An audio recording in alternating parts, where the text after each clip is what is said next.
একটা সময় এই বিজেপির আদর্শধারীরা ভাগ করতে করতে ভারতকে ভাগ করে দিয়েছিল। আজকে আবার যখন পায়ের তলায় মাটি নেই, যখন মুখ থুবড়ে পড়েছে, তখন আবার ভাগাভাগির রাজত্ব এই দাবি তুলছে। ভাগ কত করবেন? আগে দেশ ভাগ হয়েছে, তারপর বাংলা ভাগের চক্রান্ত হচ্ছে, এখন এলাকা এলাকা ভাগ করে কেন্দ্রীয় শাসিত করবে।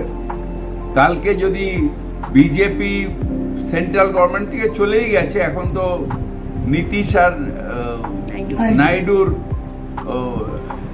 ডিপেন্ডেন্ট অ্যালায়েন্সে রয়েছে, যদি সেটাও চলে যায় তখন বলবে যে যে টুকরোগুলো বিজেপি জিতেছে সেইগুলোকে আলাদা করে দেশ করতে হবে। এর তীব্র প্রতিবাদ করছে।